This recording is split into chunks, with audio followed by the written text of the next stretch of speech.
ആദ്യമായി ദൈവത്തിനും മാതാവിനും 1000 നന്ദി. ഞാൻ സാക്ഷ്യം പറയാൻ വന്നത് ആദ്യമായിട്ടാണൊരു മൈക്ക് കിട്ടിയൊരു സാക്ഷ്യത്തിലേക്ക് വരുന്നത്.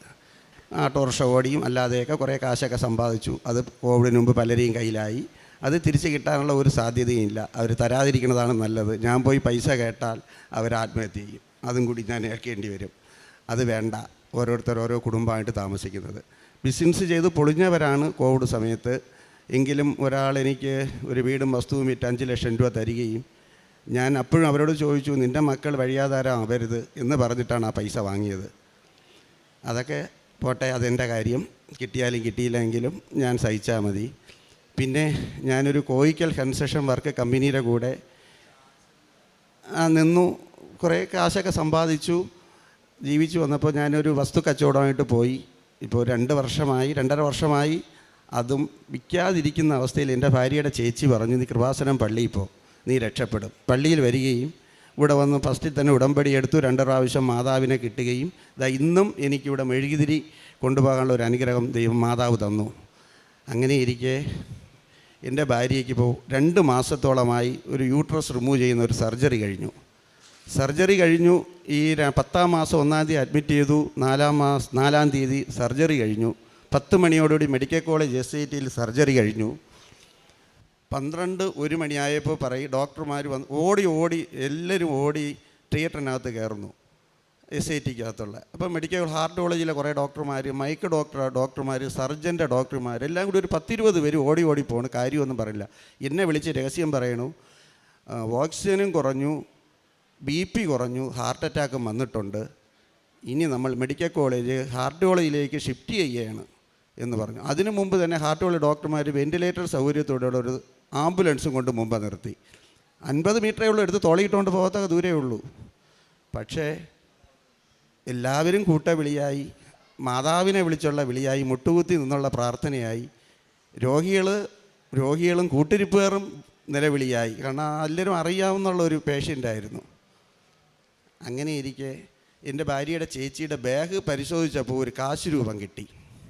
കാശുരൂപം കിട്ടിയത് മാത്രമല്ല, അതെങ്ങനെ കിട്ടിയെന്നാണ് അതിശയം. ആ കാശുരൂപം തിയേറ്ററിനകത്ത് കൊണ്ടെത്തിക്കണമല്ലോ. ഒരു 10-20 ഡോക്ടർമാർ ചുറ്റും നിൽക്കുന്നു. തിയേറ്ററിനകത്ത് കയറാനും പറ്റില്ല, 2-3 വാതിലുകളും തുറന്നു പോകണം. അത്ഭുതമെന്ന് പറഞ്ഞാൽ ഈ കാശുരൂപം അത്ഭുതകരമായിട്ട് അവളുടെ ബ്ലൗസിൽ കൊണ്ടുവന്ന് ഊക്ക് ചെയ്യാൻ പറ്റി. ആ ഒരു 10 മിനിറ്റ് കൊണ്ട് തന്നെ കാശുരൂപം കൊണ്ട് ഊക്ക് ചെയ്യുകയും ആംബുലൻസിൽ കയറ്റി കൊണ്ടുപോയി. പിന്നെ എവിടെ കൊണ്ടുപോയെന്നൊരു വിവരമില്ല. മെഡിക്കൽ കോളേജിലേക്കാണ് കൊണ്ടുപോയി. കാർഡിയോളജിയുടെ ക്രിട്ടിക്കൽ സ്റ്റേജ് ICയിലേക്ക് കൊണ്ടുപോകുന്നു എന്നൊരു വാക്ക് പറഞ്ഞു. അത്രയേ ഉള്ളൂ. നമ്മളെല്ലാവരും അവിടെ നിൽക്കുന്നു, ആംബുലൻസിൽ കയറ്റി കൊണ്ടുപോയി. പിന്നെ ആശുപത്രിക്കകത്ത് ആരെയും കയറ്റിയേയില്ല. എന്തായാലും ഒരു 2 ദിവസം കാർഡിയോളജി കിടന്നു. അവിടെ നിന്ന് സൂപ്പർ മൾട്ടി സ്പെഷ്യാലിറ്റിയിൽ കൊണ്ടുവന്ന് 2 ദിവസം കിടത്തി. ഇതെല്ലാം ക്രിട്ടിക്കൽ സ്റ്റേജ്, അവസാനമായിട്ട് ക്രിട്ടിക്കൽ സ്റ്റേജിലേക്ക് പോകുന്ന രോഗികളെയാണ് അവിടെ കൊണ്ടുപോകുന്നത്.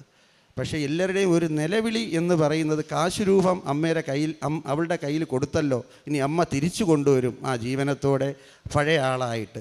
അങ്ങനെ തന്നെ സംഭവിച്ചു. അത് സംശയമൊന്നും വേണ്ട. ആ കാശുരൂപം കൊടുത്തതോടുകൂടി പുതുജീവനും പുനർജന്മവും. അത് എത്രത്തോളം പറഞ്ഞാലും മനസ്സിലാവില്ല. ഞങ്ങളുടെ അപ്പോഴത്തെ അവസ്ഥയും ഞങ്ങളെല്ലാം ബോധരഹിതരായിട്ടാണ് ആ അവസ്ഥയിൽ അവിടെ കിടന്നത്. അപ്പോഴത്തേക്കും ആംബുലൻസിൽ കയറ്റി കൊണ്ടുപോയി. അമ്മയുടെ കാശുരൂപത്തിന് ഇത്രയും വിലപിടിപ്പുണ്ടെന്ന് ഞാൻ അപ്പോഴാണ് മനസ്സിലാക്കുന്നത്. അവിടെ നിന്ന് ആൾക്കാരും മനസ്സിലാക്കുന്നത്. അമ്മയുടെ കാശുരൂപത്താൽ എൻ്റെ ഭാര്യയുടെ ജീവൻ തിരിച്ചു തന്ന ആ മാതാവിന്, കൃപാസനം മാതാവെന്നല്ല നമ്മൾ പേരിടേണ്ട, ലോകത്തിൻ്റെ രക്ഷിതാവായി മാതാവിനെയാണ് നമ്മൾ കണ്ടത്. അത് എന്താണ് പറയേണ്ടതെന്ന് എനിക്ക് തന്നെ അറിഞ്ഞുകൂടാ.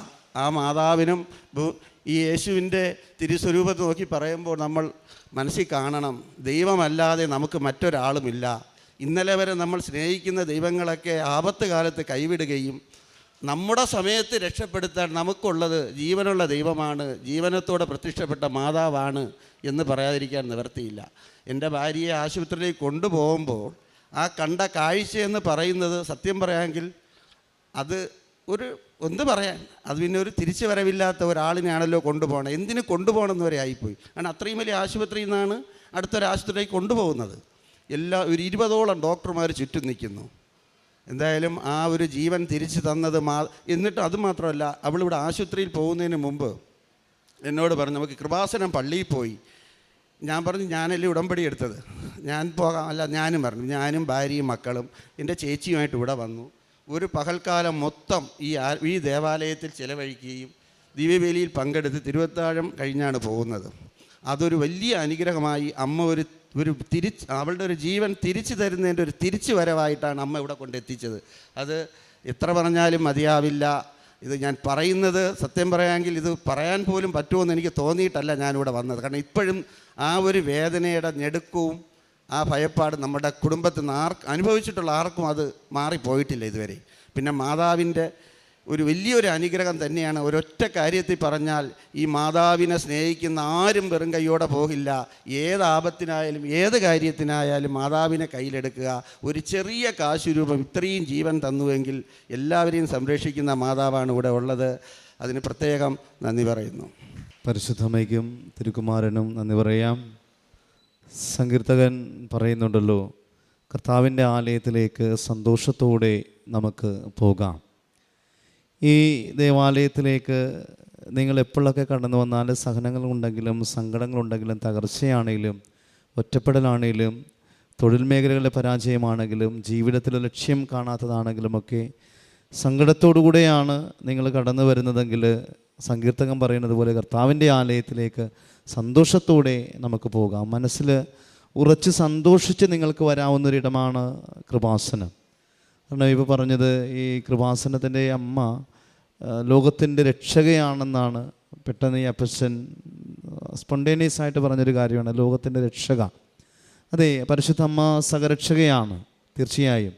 അതുകൊണ്ട് തന്നെയാണ് അമ്മയുടേക്കാളും വലിയ മാധ്യസ്ഥമൊന്നും കർത്താവിൻ്റെക്ക് കൊടുക്കാനായിട്ട് ആർക്കും പറ്റുകയില്ല. അപ്പോൾ ജീവിത പങ്കാളി മരണത്തിൻ്റെ മുമ്പിൽ നിൽക്കുമ്പോഴും തീർച്ചയായും ഒരിക്കലും ഇനി തിരിച്ചു കിട്ടുകയില്ല എന്ന് പറയുമ്പോൾ അവിടെ എങ്ങനെയൊക്കെയോ പരിശുദ്ധ അമ്മയുടെ ഒരു കാശുരൂപം അവിടെ എത്തപ്പെടുന്നുണ്ട്. പറയുന്ന അമ്മയുടെ ആ ഒരു കാശുരൂപം അവിടെ എത്തപ്പെട്ടത് കൊണ്ട് മാത്രം ഇന്ന് എൻ്റെ ജീവിത പങ്കാളി എൻ്റെ കൂടെ ആയിരിക്കുന്നു. നമുക്കറിയാം അത് പരിശുദ്ധ അമ്മയുടെ സാന്നിധ്യമാണ്. എപ്പോഴും ഓർത്തോണം, പ്രത്യേകിച്ച് ഉടമ്പടി കാശുരൂപമൊന്നും നമ്മൾ നഷ്ടപ്പെടുത്താതെ നോക്കണം.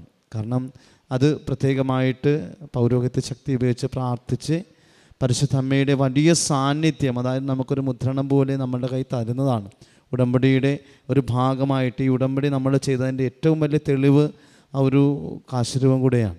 അപ്പം അത് നഷ്ടപ്പെടുത്തി കളയാതെ അമ്മയുടെ സാന്നിധ്യമായിട്ട് സഞ്ചരിച്ചു വരുന്ന അമ്മയായിട്ട് ഞാൻ പോകുമ്പോൾ എൻ്റെ കയ്യിൽ ഈ കാശുരൂപം ഉണ്ടെങ്കിൽ അതിൻ്റെ അർത്ഥം പരിശുദ്ധ അമ്മ എൻ്റെ കയ്യിൽ പിടിച്ചിട്ടുണ്ടെന്ന് തന്നെയാണ്. അപ്പോൾ അമ്മ മാതാവിൻ്റെ വലിയ സാന്നിധ്യമായിട്ട് ആ കാശുരൂപത്തെ കാണുക. ഒപ്പം എവിടെയൊക്കെ നിങ്ങൾ പോയാലും അമ്മ മാതാവിനെയും കൊണ്ടേ പോകാവുള്ളൂ. പരിശുദ്ധ അമ്മ അനുഗ്രഹിച്ച വലിയൊരു സാക്ഷ്യമാണ് ഒരു ജീവിതം തിരിച്ചു നൽകിയ പരിശുദ്ധ അമ്മയ്ക്കും ദൈവികമാന 1000 നന്ദി പറഞ്ഞുകൊണ്ട് ദൈവത്തെ കരങ്ങളടിച്ച് നമുക്ക് മഹത്വപ്പെടുത്താം. അത്യപൂർവ ദൈവാനുഭവങ്ങൾ ഇനി നിങ്ങൾക്കും സ്വന്തം. ഈ യൂട്യൂബ് ചാനൽ ഇതുവരെ സബ്സ്ക്രൈബ് ചെയ്തിട്ടില്ലെങ്കിൽ ഇപ്പോൾ തന്നെ സബ്സ്ക്രൈബ് ചെയ്യുക. ഈ വീഡിയോ ഇപ്പോൾ തന്നെ നിങ്ങളുടെ സുഹൃത്തുക്കൾക്ക് ഷെയർ ചെയ്തുകൊണ്ട് കർത്താവിൻ്റെ പ്രേക്ഷിതരാകുക.